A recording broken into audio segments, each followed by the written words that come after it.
back to Iron Rage, the show where John Romano, Lee Priest, and I vent our frustrations with the world.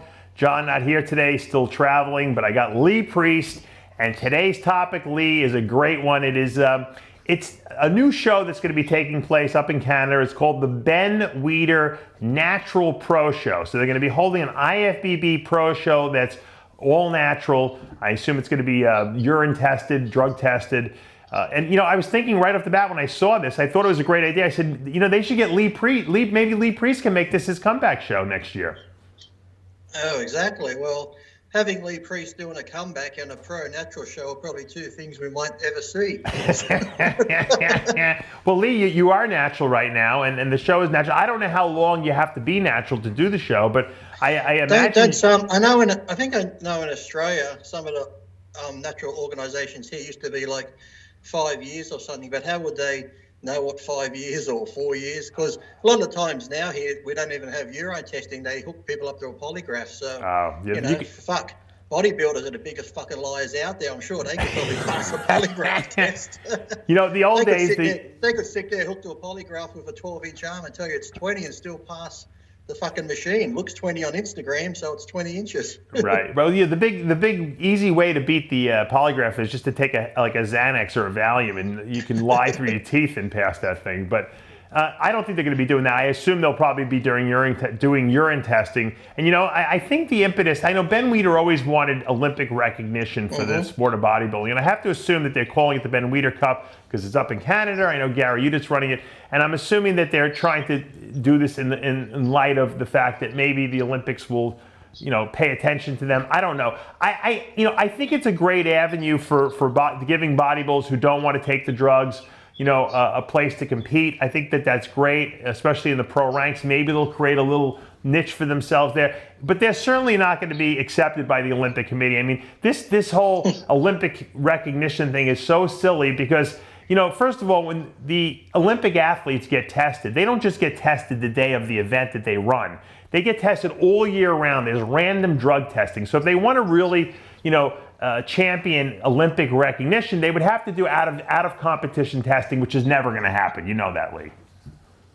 Yeah, no, but if they're going to do it, like I said, they'll have to do it like properly, like you said, test randomly throughout the year. You just can't do it before a show and have guys take gear through the year and know how to come off it and beat a test. So you'd have to do it randomly all year round. But also, too, are they going to, like you said, have guys who have been pros, who have used gear, been clean for a few years, go do the show? Or are they going to, throughout the year, the IFBB have natural shows where you have to go in these natural shows to qualify to get your pro card as the natural pro to do the Olympics? So you can pretty much show that throughout the whole year or the 2 years, you've been competing in amateur natural IFBB shows, got your pro card as a natural, and now you're going into the natural Olympics. Because like I said, there's a lot of guys out there who could be full of juice and then go, you know what, I'm sick of the juice now, come off for a year. Still, like I said, because if you come off the gear, as long as you're still training and eating correctly, and you don't really lose much at all. No. Unless you're just one of these dickheads on Instagram who blows up and goes down, blows up and goes down every time they do a cycle. But but I said it'd be good if it's done properly, because like I said, natural shows are good, and there's a lot of guys out there who are naturally gifted. And I've got friends who can train, they look great, and it's like anything. As soon as you get a little bit of muscle and you look good, everyone always points the finger, steroids straight away. So. Yeah, it'd be good. I said if it's done properly and they do the testing correctly and stuff, it would be good to see. But still getting into the Olympics, because Olympics is so harsh on drugs in any type of form. So it's like anything to do with bodybuilding. Like I said, we're always the poster children for steroid use. I wish I could find the article. Sports Illustrated had an article years ago, steroid use in sports, and bodybuilding was number 8 on the list. Number 1 users. That's great. I know. Number 1 was actually soccer players. Really? Use. Interesting. Yeah, and number 4, I remember, was college kids just wanting to look good. Yeah, bodybuilding was number 8, but yet for some reason, because we look the way we do, we get pushed to number 1 all the time. Right. So yeah, I mean, like I said, I think it's a good idea, and I like your idea. I think that, and I don't know how it's going to work. It seems like it would make more sense to have a system where you develop, and they do have an amateur show in association with it, which will be drug tested as well. It makes more sense that you should be drug testing the the amateur guys, let them turn pro, and then have them compete as pro. But I have a feeling they're going to open it to anyone who feels they can pass a drug test. And once again, passing a drug test on the day of a competition, Victor Conti said it best, that's like passing an IQ test. You know, it's just a matter of knowing when to start and stop the right things. That's not, it's not really drug free. I hope they don't IQ test the bodybuilders. It'll be a fucking empty show then if they do that. So bodybuilders and their IQs aren't the best, so we might not have too many competitors.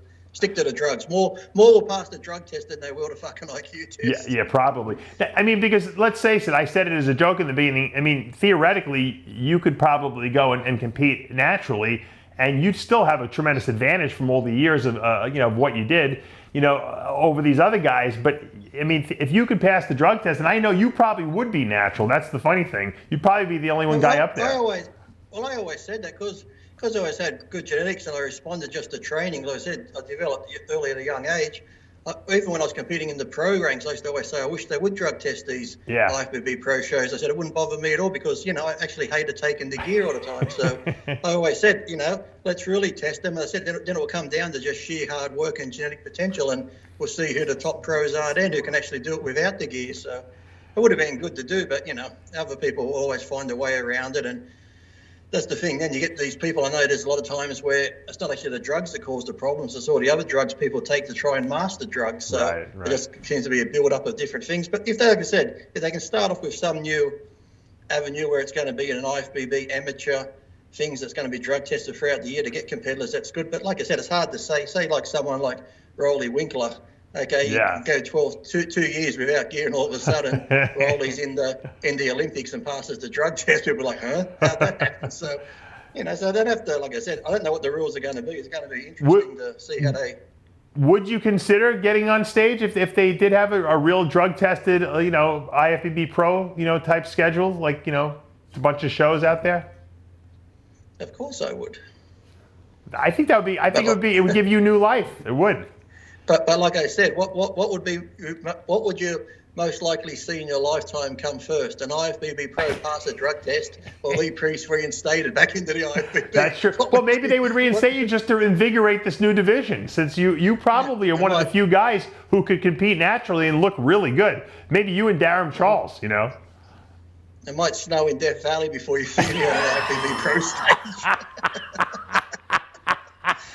Well, it just goes to show you that the IFBB and the bodybuilding organization is growing and constantly coming up with new ideas. I think it's a great idea. Yeah, I do too. I just think it's foolish if people think that they're really going to get Olympic recognition. That's a fool's dream. Mm-hmm. But excellent idea. I think it'll attract more people to the division. Anything that attracts more, anything that attracts more people to the sport. And can make the sport even healthier in a healthier way where you don't have to take gear. And like I said, the only way to do that's going to have to be, you have this amateur IFBB organisation that have these amateur shows that are going to be drug tested, have the people, like I said, once you're a member, you've got their addresses, you've got their numbers and stuff, then just you have to start randomly picking throughout the year. Just start picking people to drug test, because that's the only way you're going to keep it actually almost drug-free throughout the year. Because if you're going to get that one drug test before the contest, people are going to push the envelope. They can take orals and this and that will be out of the system in time. Yeah. So the random testing would be good. Like I said, anything that makes the sport better and cleans the sport up and puts a positive light on it, I say go for it. Yeah. What type of physiques out there? Who do you think we would see? If you had to think about the pro league now and guys that could possibly clean out and be good, drug-free bodybuilders, who do you think would fit that mold in the current crop of guys out there? Yeah, well, you have that like Lockett and that sort of thing. You always said he was natural in the beginning. That's and right, stuff Lockett like was. That. So, yeah. But even people like you see, the guys who I've been lucky because I can hold a fair bit of mass still without being on gear, but. I think you see people like the Darren Charleses and all those type of people who have great physiques without the gear. I think even someone like Dexter, he'll probably use very minimal and that sort of thing. So I think even him clean would still look great. So there's so many physiques out there. You see the ones out there, the big mass sponsors, like someone like, I don't think we'd see Rami going in naturally clean and stuff like that. So no, not saying that he uses a lot, but just people like that physique, I don't think would see the Flex Wheeler type physiques and something like that. Even like the Denny Hesters and all those type of people that, like I said, who just have great genetics naturally and have Right. nice, pleasing physiques could easily hold the size they have naturally. I think you'd see quite a few out there. And even now in the men's physique and the classic divisions now, there's probably quite a few in there that could quite easily do it. So, do you think we'd ever see? You think Mike O'Hearn would ever like jump in that organization, because he's claimed to be natural for years, for his whole life, I think he could, but really, does Mike want to? I think he's got enough fame and fortune and doing what he's doing. Would he really want to think, okay, well, let's add this bodybuilding title to my repertoire of everything else in life? So, He might. Mike likes titles, it wouldn't hurt to add it to his. Like I said, I think it would be really good to see. So Maybe John Hansen will jump in. Who knows? Exactly. We could have Jason Jehovah fucking go in and win a show. I'm nominating you to be the next natural Mr. Olympia. So there you go. Thank you. I'm putting that burden on you. I'm already leader of Team Humanity. I can't take too many titles now. I can't take too many. You like to do new things. This might be refreshing to you to look towards, give you a new outlook at something you haven't done yet. So yeah, then people just like, oh look, Lee's natural. Imagine the boards. You'd have the ones that, okay, I could have been natural for 5 years. You still won't get the credit. Doesn't matter. He's used gear before. He's used gear. Doesn't matter. You can't say he's natural. Whatever. Well, at least you can prove to these idiots that you can compete without taking gear. I mean, at least, you know what I mean. If you can pass a drug test, at least you went. We know you went off gear at some point. Well, I did it that one year. You'd have to look back at my Ironman placings. I think it was the Ironman Craig Titus was in. I got 6th or 7th. I did that one clean only because, if you track him down, Jason Mathis and I, he used to write for Muscle Mag, I think it was. We had a bet that I couldn't do the show naturally. I said, okay, I'll do it naturally. If I don't get a drug test all set up, if I fail, I'll give you 10 grand. If I pass, you give me 10 grand. He never did the drug test at the end, but I did the show naturally. I think I said in many interviews, it was a lot harder preparing for the show, mainly due to recovery time and stuff like that. I was a lot more tired, but I was pumping the aminos in, every supplement, just multivitamins, this and that. And I did that show clean. You can see the difference. I wasn't probably as shred as I normally was, but I still kept all my mass. So I can't remember what year it was. It could have been around the 05. I didn't know that. Around there I played. Interesting. Yeah, we had a big bet going, him and I, about it. So it can be done, but like I said, recovery, because I was still doing the couple of hours of cardio a day, training twice a day. Recovery was a lot harder. That's probably really the only difference, but I still felt good training and stuff. So, well, you never know, guys. There it is. I laid it on the line for Lee Priest. It's the Ben Weider IFBB Natural Pro Show that's going to be taking place September 20th and 21st up there in Canada. You can check out the website at benweidernaturals.com. That's going to take us to the end of this episode. I'm Dave Palumbo for Lee Priest for another episode, another installment of Iron Rage.